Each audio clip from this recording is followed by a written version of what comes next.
脑控的犯罪原型啊，实际上在80年代的时候，那时候流行武侠小说，小说里头提到了投毒、行凶、谋杀，所以这是核心。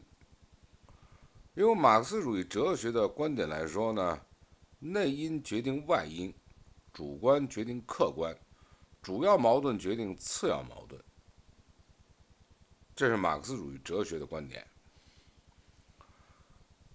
那么，根据以前所宣传的一部影片叫《智能蝶变》，说在大脑里被注入了这个广告，注入广告，这个呢就阐明了这个犯罪是从哪里获得经济来源的，哪里获得经济来源的，解释了它的经济学原理。但实际上，从犯罪的时间、地点、工具、方法、来源、途径、犯罪的目的、犯罪的动机，它一定存在着犯罪组织。所有这一个配套下来，它基本上没有逃脱3个最根本的犯罪模型。这个在中国的现实社会中都是存在的。第一个就是贩毒，鸦片馆子或者这个注射可卡因、海洛因，因为它定向能武器的攻击就相当于电磁注射器，向你体内注入毒品，跟你投毒也是毒品的，也是毒品、致幻剂或者其他的神经毒剂。定向能武器就相当于电磁注射器，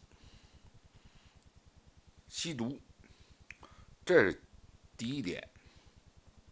第二点呢，它就是卖淫。怎么叫卖淫呢？颅内传音，你听到声音、影像，卖淫，淫卖淫，这叫卖淫。还有就是开妓院，开妓院，逼良为娼。所以他为什么让人想各种这个科学问题呀，这个那问题那个问题啊？好家伙，这个受害人甚至觉得自己都不得了了。实际上不是，他就把你当做妓女了。这是第二点，就是卖淫。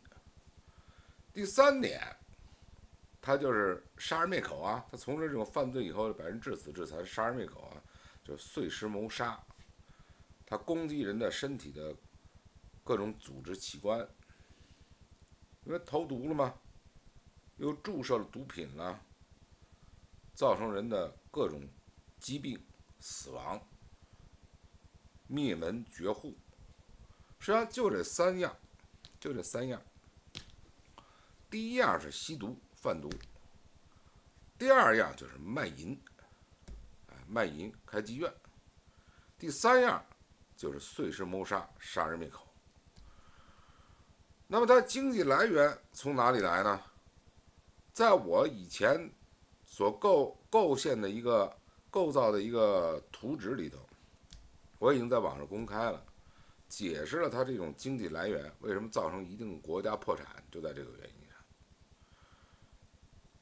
我刚才已经说到几点问题，就是犯罪的时间、地点、工具、方法、来源、途径。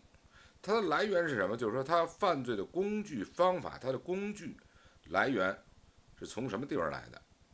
它的途径是合法的还是非法的？这2点非常重要，一个来源，一个途径。这个决定了它的整个的经济来源是如何转换的。在《智能蝶变》那部影片里，它也解释了这种经济结构，为什么它庞氏骗局注定破产。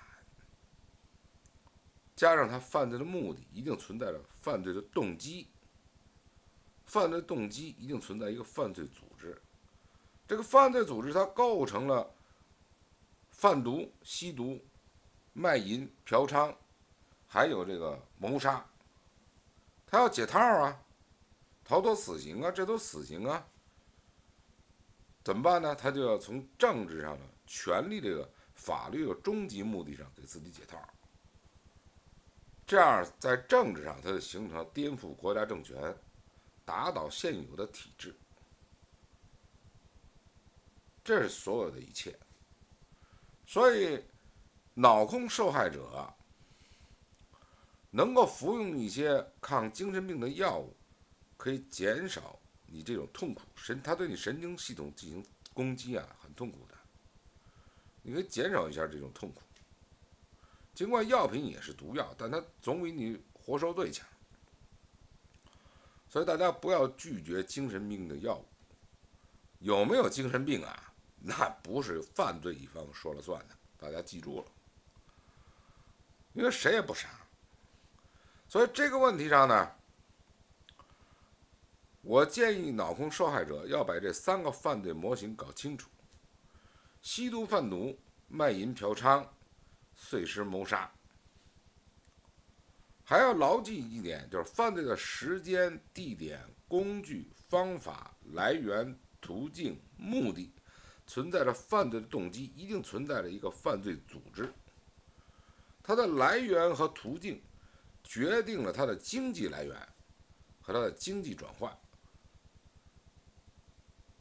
它钱从哪里来？其他的不要理他们这些。所以颅内传音是什么呢？就是卖淫，胡说八道的卖淫。定向脑武器没有那么玄乎，它定向脑武器就跟医学上的电磁注射器是一样的，没有什么其他特别的地方。脑控核心呐，脑控要想达到脑控的犯罪目的，它必须给受害人投毒。它不投毒，定向脑武器很难发挥真正的效用，必须投毒。还是80年代武侠小说里所说的投毒。那么脑控就说明这样一个问题了：脑控有没有解药啊？脑控有解药，只要受害人服用了相应的解药，脑控就能解除。脑控从根本上是受害人中毒造成的，这是主因。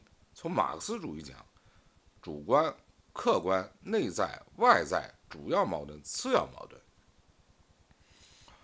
根本的内在的因素、主观的问题和主要矛盾的问题，是由于你中毒造成的。外在的因素都是次要的。所以我希望脑控受害者不要再一天天旋地转的胡思乱想了。颅内传音就是卖淫，